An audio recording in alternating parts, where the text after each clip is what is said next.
자, 오늘 말씀의 제목은 영적 가장인 나오미에 대해서 생각해 보도록 하겠습니다. 그럼 어떤 성도님들은 이제 혼자 신앙생활 하시는 분들이 많이 계실 거예요. 안 믿는 가정에서 태어나서 이렇게 지내시다가 혼자 예수를 이제 믿게 되죠. 친구를 통해서든지 또 직장에서 또는 어떤 일을 하다가 또 의원이라고 말할 수 있는 그런 일들을 통해서 혼자 예수를 몰래 교회를 다니면서 예수를 믿기 시작하죠. 그러면 여러 가지로 참 힘든 일들이 많을 거예요. 또 어떤 분은 믿는 가정에서 쭉 살다가 시집을 가고 또 장가를 가고 이렇게 해서 안 믿는 가문을 만날 때가 있습니다. 물론 믿는 집에 시집 온 안 믿는 사람은 참 복이 되겠지만 믿음의 가정에서 쭉 살았던 우리 딸이 안 믿는 가정에 시집을 가게 되면 그 고통은 참 이만저만이 아닐 겁니다. 그러나 어떤 가문이든지 그 가문의 그 가족의 정신적인 지주 같은 사람이 한 사람은 꼭 있더라고요. 어떤 가문이든지 뭐 5 형제가 있는데도 꼭 둘째 며느리 그 둘째 며느리 말대로 우리는 해야 돼요, 뭐 이러는 가문들이 있더라고요. 그것은 나이도 상관없고 신분도 상관없고 종교도 상관없는 이런 일들이 참 많이 있습니다. 돈 많다고 되는 일들도 아니더라고요. 굉장히 인정받고 있는 그런 어떤 지주 같은 어떤 그런 한 분 정도는 어떤 가문이든지 다 있다는 것입니다. 그런데 중요한 것은 그 한 사람이 얼마나 중요한 역할을 하는가 하는 거죠. 그 정신적인 지주 같은 사람, 그 한 사람이 얼마나 이 가문을 망하게도 만들고 또 흥하게도 만드는지 알 수가 없습니다. 오늘 한 가문의 얘기가 나오죠.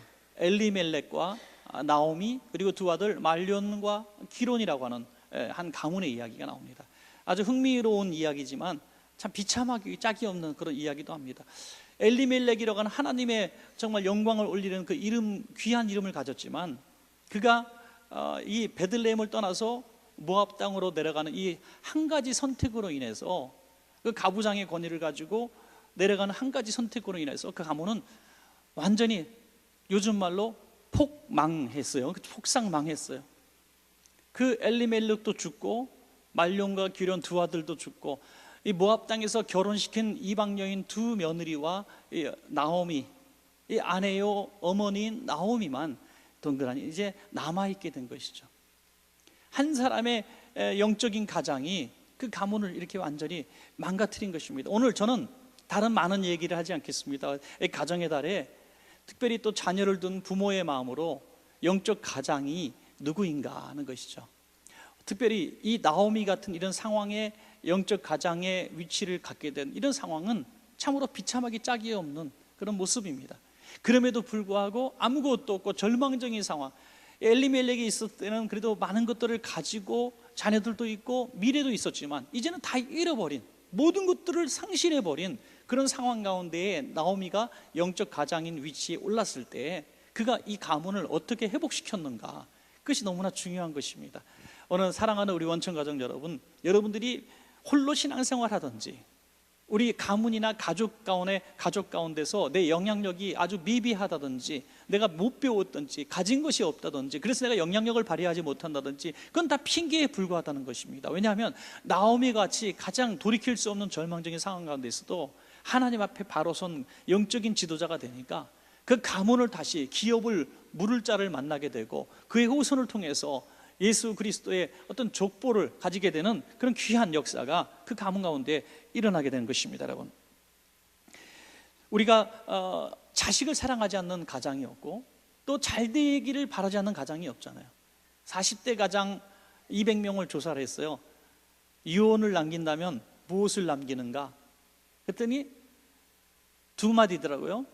사랑한다, 미안하다. 항상 가장의 마음속에 있는 것은 사랑과 미안함이 있다는 거예요. 우리 남편들한테도 모두 똑같은 마음이 있는 거예요. 엄마들한테도 다 똑같은 마음이죠. 누구를 향해, 특별히 자녀들을 향해서 사랑하지만 미안한 거예요. 그것이 부모의 마음이에요.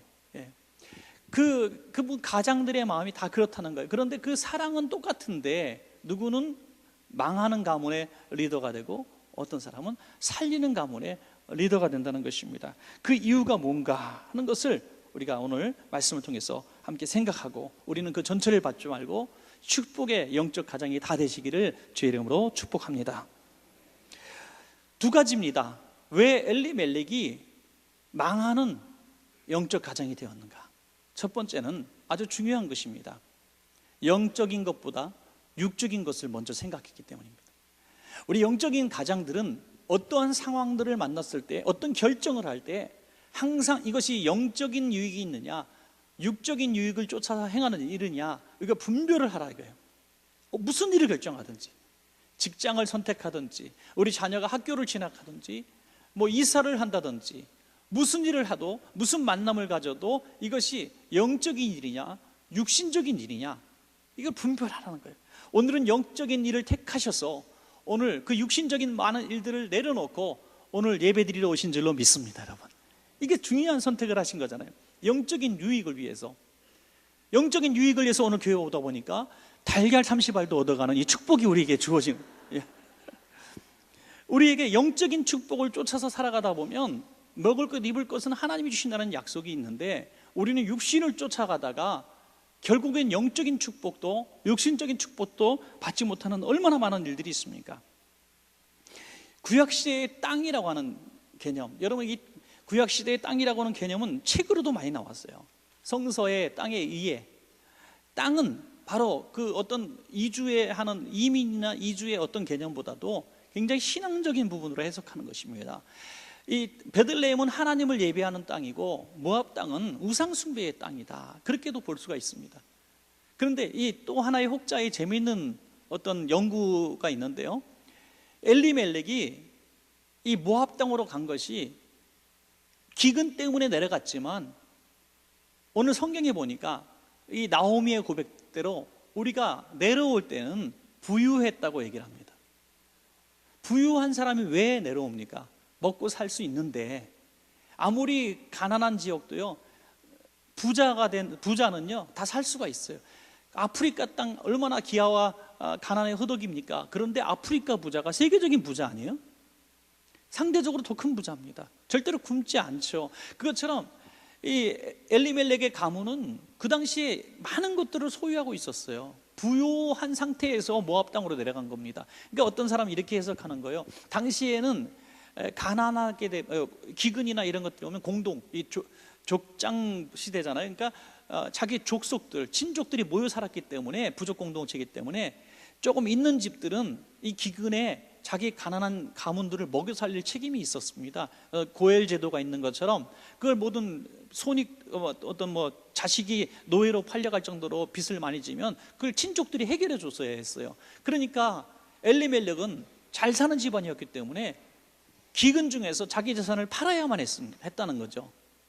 가문들을 다 살리려면 자기 재산을 내려놔야 된다는 거예요. 그걸 실어가지고 많은 재산이 있는데 모압 땅으로 간 것이죠. 먹고 살만한 사람인데 아주 이민을 간 거예요.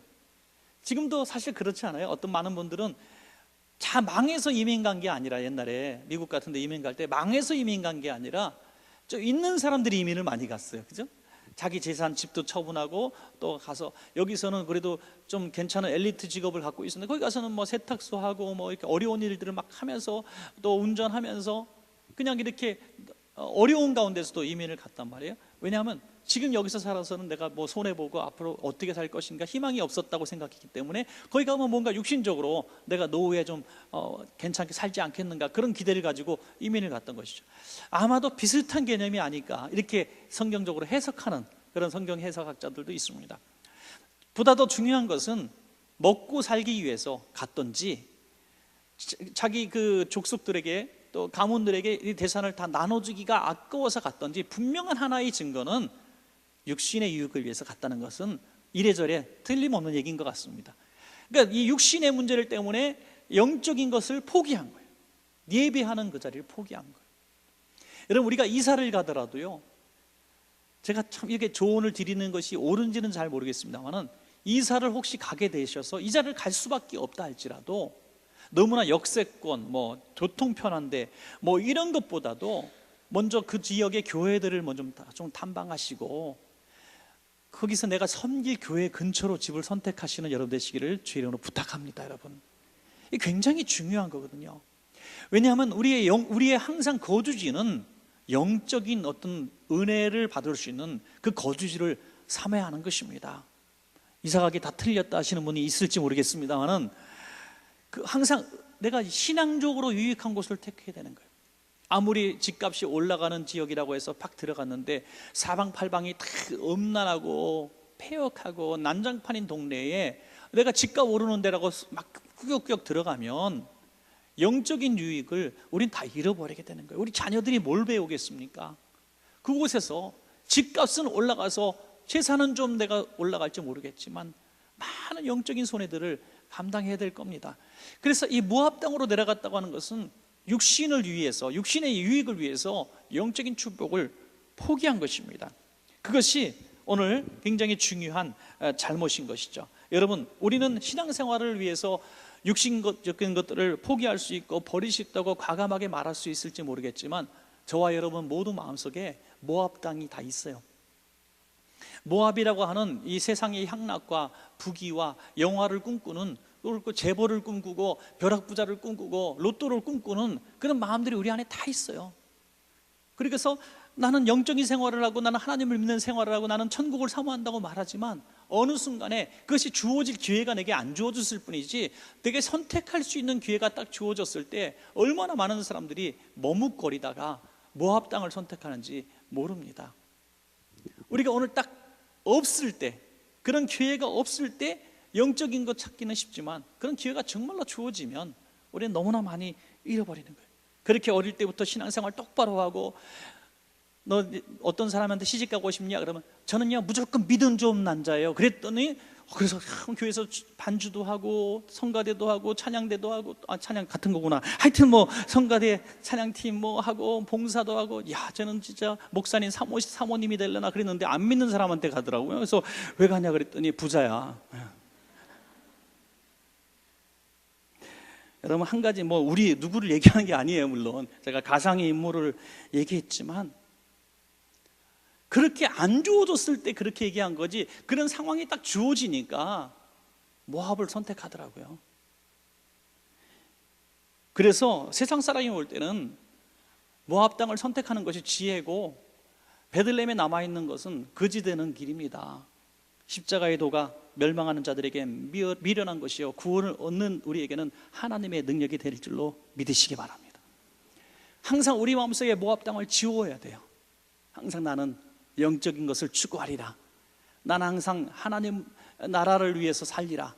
나는 부자가 돼도 또 더 성공을 해도 나 하나님 안에서 성공하리라. 이런 늘 마음을 가지고 있는 자가 영적인 가정이 되어야 그 가문이 잘 되는 것입니다. 여러분, 또 마지막 두 번째 하나는 엘리멜렉은 신앙교육에 실패한 증거들이 나타납니다. 이방 땅에 잠시 내려갔다 할지라도 결혼만큼은 그 당시에 결혼의 어떤 풍습대로 우리 자기 민족끼리 결혼했습니다. 그런데 이방 여인, 모압 여인들과 다 결혼하는 거예요. 두 아들이 다. 그런 부모도 그렇게 허락을 했고 자식들도 그랬다는 거예요. 그래서 거기 아이도 자리를 잡고 그냥 살아가는 거예요. 만약에 신앙으로 잘 교육시킨 자녀들이 있다면 나 고향으로 돌아가서 우리 믿음의 사람들과 난 결혼하겠습니다. 자식들이 그랬을 거예요. 아니 또 믿음의 부모였다면은 이방 여인과 결혼하려고 했을 때, 야 우리가 잠시 육신의 것 때문에 배고픔 때문에 왔지만은 그래도 우리가 율법의 그만대로 이렇게 이방인과 결혼할 수는 없지 않냐, 가서 결혼은 고향 가서 하자, 이렇게 이야기했어야만 했는데 그들은 이런 신앙의 어떤 교육이 전달이 되지 못한 것이죠. 이 두 자녀가 그래서 다 나중에 목숨을 잃고 남편도 죽고 육신을 쫓다가 세상을 쫓다가 다 잃어버린 것이죠. 막연한 자식들이 피해자라고요? 영적인 가장 잘못 만나서 피해자라고요? 아닙니다. 그 자식이 강하게 얘기했어야 되죠. 나오미도 여기서 잘못한 부분이 있는 거예요. 강하게 얘기했어야죠. 아나니아와 삽비라 같은 경우도 부부가 같은 죄악을 범했기 때문에 된 거예요. 우리가 그런 얘기 있어요. 부부가 똑같다, 그런 얘기 있어요. 부부가 똑같다. 여러분, 남편이 잘못하면 영적으로 꾸짖는 아내들 되시기를 주의 이름으로 부탁합니다. 그러면 나 매 맞고 쫓겨나는데, 요즘 시대는 여자가 남자를 때리지 절대로 여자가 안 돼요. 또 남편 여러분, 아내가 영적으로 잘못된 길로 가는 것이 신앙적으로 느껴지면 아내를 붙들고 영적으로 권면하시기를 바랍니다. 이게 가족이 사는 비결이에요. 자식된 여러분 혹시 있습니까? 자녀된 입장에서 신앙적으로 볼 때 부모가 잘못됐다면 기도하고 부모님 앞에 가서, 그러게 아빠가 목사하면서 그럴 수가 있어요? 하고 얘기하라 이거예요. 예. 그래서 같이 가문을 살리라 이거예요. 가문을. 믿습니까 여러분? 똑같아지더라니까요. 똑같아져. 어쩌면 육신적인 일에 똑같아지고요, 마음이 똑같아져요. 여보나 하나님 앞에 드리기로 약속했지만 우리 절반을 감춰야지, 우리도 나중에 먹고 살. 어머, 내 마음하고 똑같네. 그러다가 아나니아 삽비라가 다 죽은 거 아니에요 여러분. 누군가 꾸짖었더라면 절대로 그 가문이 그렇게 죽지 않았을 거란 얘기죠. 이방 며느리 본 것도, 이방 여인과 결혼한 것도 신앙교육이 제대로 되지 못했기 때문에, 신앙교육을 하지 못했기 때문에 엘리의 아들들 두 아들처럼 그렇게 다 망한 것입니다. 자, 이렇게 완전히 망했어요. 다 깨어졌어요. 폭삭망했어요. 희망이 없어요. 이제 후회해도 늦었어요. 이런 상황에 잿더미에 서 있는 나오미가 어떻게 이 가문을 다시 기업 물을 자를 찾게 되고 다시 이 가문을 회복했는가, 참으로 놀랍지 않습니까? 오늘 나오미의 모습만 우리가 가질 수 있다면 지금 있는 여러분 한 사람이 여러분 가정과 이 지역과 나라와 민족도 살릴 수 있을 줄로 믿습니다. 여러분, 그건 무엇입니까? 첫째로 나오미는 자신의 죄악을 깨달았습니다. 이 땅을, 베들레헴을 버리고 이곳에 온 것이 얼마나 큰 죄악인가 깨달았어요. 이 베들레헴은 뭡니까? 떡집이잖아요. 떡. 거기는 육신의 떡은 말랐을지 모르지만 생명의 떡이신 복음이 있는 곳입니다. 생명의 떡을 포기하고 육신의 떡을 쫓아오니까 망했던 것을 비로소 깨달은 거예요. 여러분, 다시 생명의 떡을 찾는 베들레헴 땅으로 그들은 돌아가게 되는 것입니다. 축복의 비결은 회개로부터 시작하는 줄로 믿습니다. 회개가 없으면 절대로 새로움이란 건 있을 수 없어요. 여러분, 큰 어떤 문제가 있습니까? 큰 어떤 기도 제목이 있습니까? 그 기도 제목 놓고 내가 기도 응답 받으리라 하고 산에 올라가서 나무 뿌리 12개 뽑아도 그 응답 없습니다. 제가 단언컨대 그 응답은 회개로부터 시작돼야 합니다. 항상 이 죄는요, 창세로부터 지금까지 죄의 동일한 패턴은 뭐냐면 죄의 문제를 전가합니다. 죄의 전가. 하와가 자기가 죄를 짓고 아담에게 전가시켰을 때 아담이 하나님을 만나 책망을 들으니 뭐라고 얘기합니까? 당신이 만드신 하와가 내게 주어서 먹었습니다. 내가 무슨 죄입니까? 하와는 뭐라고 얘기합니까? 당신이 만든 피조물 이 뱀이 먹여서 먹었습니다. 항상 이 죄는 전가예요. 그 문제는 추방밖에 없는 거예요. 해결할 방법이 없는 겁니다. 죄를, 어떤 문제가 있을 때 해결할 수 있는 첫 번째 비결은 내가 죄인이로소이다 하고 이 문제를 짊어져야 돼요. 나오미도 물론 책임에서 자유로울 수는 없었지만 이 당시의 가장이었던 엘리멜렉의 말씀에 순종한 아내의 모습이었죠.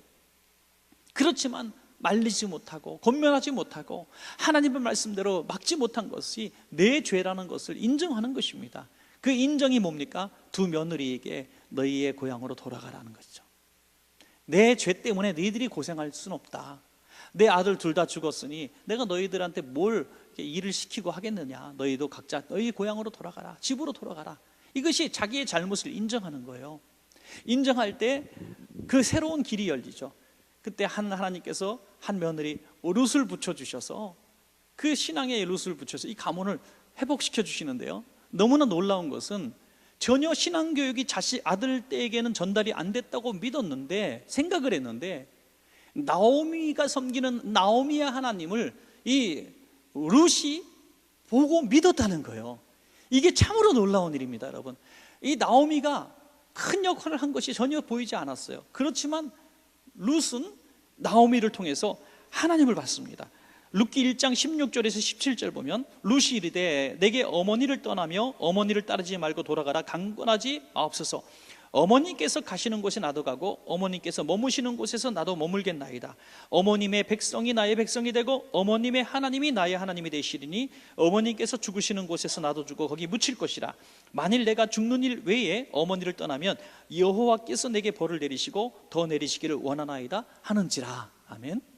여기 보면요, 어머님의 하나님이 나의 하나님, 또 여호와께서 내게 벌을 내리시고, 그가 인정하고 있어요.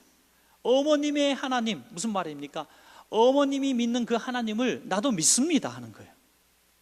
안 믿는 이방 여인이었는데 어떻게 보니 아들들보다 더 믿음이 좋은 사람, 믿음의 사람이 되어 있는 것입니다. 이 믿음의 룻을 통해서, 믿음의 어머니 나오미를 통해서 이 가문을 다시 온전하게 회복시켜 주시는 그런 모습이죠. 저는 오늘 본문을 보면서 아주 닮은 꼴의 하나 인물, 동일한 여성인 라합이 생각이 났습니다. 라합. 여러분, 라합은요, 세 가지 요소, 아주 절망적인 요소를 다 가지고 있어요. 첫째는 곧 멸망당하기로 작정되어 있는 여리고성에 거주하는 사람입니다. 그죠? 이 여리고성은 멸망당하기 예정되어 있는 겁니다. 이 가나안 땅에 가는 길에 장애물이었고 하나님은 반드시 여리고성을 무너뜨리라고 약속해 주셨습니다. 무너질 성이에요. 반드시 그 성 안에 살고 있는 사람이니 얼마나 불행한 사람입니까? 두 번째 보니까 이방 여인이죠. 이방 여인이기 때문에 이스라엘 백성 공동체에 들어갈 수가 사실 없는 사람, 가나안 땅에 같이 갈 수 없는 사람이죠.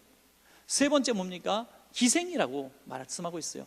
아무리 기생의 신분이 오늘날 다르다 해도 그 부끄러운 기생의 신분이죠. 그 가문이 이어져서 연결되어지는 가문이 이 보아스라고 하는 인물이 연결이 되어지는 것입니다. 여러분, 너무나 기가 막힌 이 신앙의 족보가 연결되고 있어요. 이 라합 가문이 바로 이 보아스랑 연결이 되어지는 겁니다.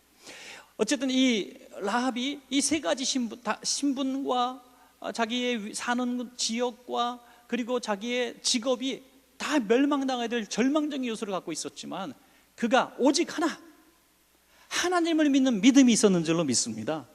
그래서 이 믿음은 어디서 났느냐? 누가 그에게 전도해 준 것도 없고 누가 믿는 사람이 그에게 와서 예수님 믿으라고 성령으로 세례해 준 것도 아닙니다. 그의 믿음은 어디서? 믿음은 들음에서 났어요. 어디 들음에서? 너희 백성과 함께 하시는 하나님이 살아계신 하나님인 것을, 그거 두려우신 하나님인 것을 내가 보았노라는 거죠. 들었노라 하는 것입니다. 들었습니다. 들은 것을 믿음의 눈으로 받아들인 것입니다.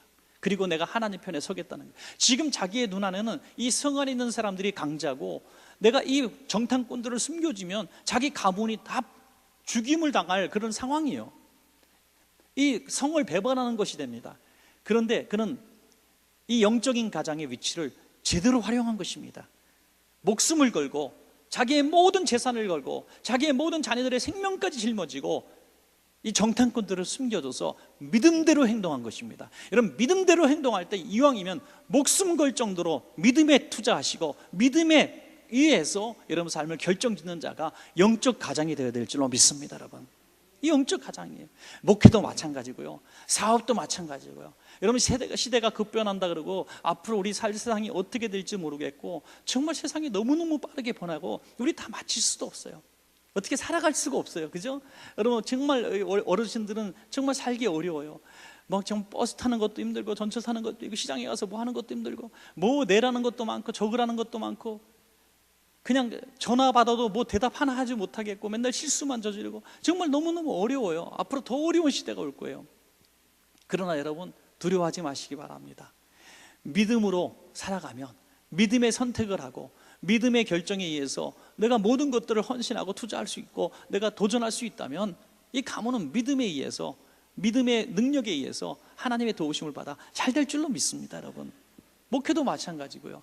오직 믿음으로, 그냥 믿음으로 하는 거예요. 우리가 뭐 계획으로 합니까? 뭐 계획 세웠다고 계획대로 되는 데가 어디 있습니까? 프로그램이 교회를 지켜줍니까? 우리의 제도가 교회를 지켜줍니까? 우리 오직 믿음을 갖고 있는 거예요. 교회의 주인은 하나님이시고 우리 원천교회 하나님은 함께 하실 것이라는 믿음, 우리는 이렇게 말씀대로 그냥 살아가고 하루하루 순종하는 삶을 살면 하나님이 이 어려운 시대에도 우리 교회를 건재하게 지켜주시고 우리 교회를 통해서 일하시고 우리 교회를 통해서 하나님은 하나님의 역사를 이루어 가실 것이다, 이런 믿음을 갖는 거죠. 뭐 예산을 생각하고 미래를 생각하고 교인 숫자를 생각하고 뭐 이럴 필요가 없다는 거예요. 무에서 유를 창조하시는 창조론을 믿는 사람들 아닙니까 우리가? 이 라합은 그래서 모든 것을 투자했기 때문에, 모든 것을 걸었기 때문에 라합의 믿음을 보시고 하나님은 이 가문을 구원하셨어요. 히브리서 11장 31절에 믿음으로 기생 라합은 정탐꾼을 평안히 영접하였으므로 순종치 아니한 자들과 함께 멸망당하지 아니하였다. 믿음으로 한 일이라고 분명히 말씀해 주신 것입니다. 여러분, 이 나오미도 이 기생 라합도 오직 믿음으로 선택한 거예요. 이 모압 땅에서 떠나서 아무것도 없는 다시 이 생명의 떡 땅 베들레헴으로 무작정 올라간 거예요. 거지가 돼서 돌아간 겁니다. 또 하나 닮을 거리 누가 보입니까? 돌아온 탕자의 모습이 보이지 않아요? 그렇게 살겠다고 기고만장해서 재산 가지고 갖다 다 쫄딱 망해가지고 거지가 돼가지고 알아보지도 못할 정도로 너덜너덜거리는 옷을 입고 아버지 집으로 돌아가는 탕자처럼 기세등등하고 재산도 꽤 많이 축적하고 들고 내려갔던 남편 죽고 두 아들 죽고 한 며느리 고향으로 가고 단 한 사람 며느리만 듣고 터벅터벅 돌아오는 이 패배자의 모습, 나오미 모습 아닙니까? 그러나 그 나오미, 그런 돌아온 탕자, 그런 모든 것들을 투자한 유별나게 예수 믿었던 라합, 아마 라합이요 식구들과 이 문제를 상의했더라면 어머니 미쳤어요? 왜 이렇게 유별나게 예수 믿어요? 이렇게 얘기했을 거예요. 그래도 우리가 그렇게 정탐꾼 숨겨지는 모험해가지고 되겠습니까? 이 여리고성이 무너질 성입니까? 100년 만년 건재할 이 강력한 성을 역사적으로 무너뜨린 사람이 없는데 저 이스라엘 무리들이 어떻게 우리를 무너뜨립니까? 제대로 투자하셨어야죠. 투자하려면 줄을 강자편에 쓰셔야 되죠. 이렇게 아마 책망했을 거예요. 그러나 믿음은 상의하는 것이 아닙니다. 아브라함이 이삭과 상의했습니까? 아내 사라와 상의했습니까? 오직 믿음으로 모리아 산으로 올라간 줄로 믿습니다. 이게 믿음의 가장이 할 일이에요. 믿음의 가장은 믿음대로 이 가문을 이끌어갈 책임이 있는 겁니다. 여러분, 여기 목숨 건 믿음을 가질 때 유별나게 예수 믿는 것 같아도 믿음대로 행동하는 가장이 그 가문의 기적을 일으키는 것입니다. 우리 옆 사람에게 한번 인사합시다. 우리 유별나게 예수 믿읍시다. 유별나게 예수 믿어야 희망의 영적 가장이 될 수 있어요. 상식 따라서, 전문가 조언 따라서, 경험 따라서 그렇게 평생 살아가면 우리는 육신의 땅으로 갈 수밖에 없어요. 우리는 그렇게 살 수밖에 없어요. 하나님은 저와 여러분 모두에게 영적 가장이 되라고 명령하고 계시는 줄로 믿습니다. 여러분, 영적인 가장, 영적인 리더가 되어서 가정을 살리고 여러분에 맡겨진 기업을 살리고 교회를 살리고 이 땅을 살리는 우리 원천의 자녀들 다 되시기를 간절히 축원합니다.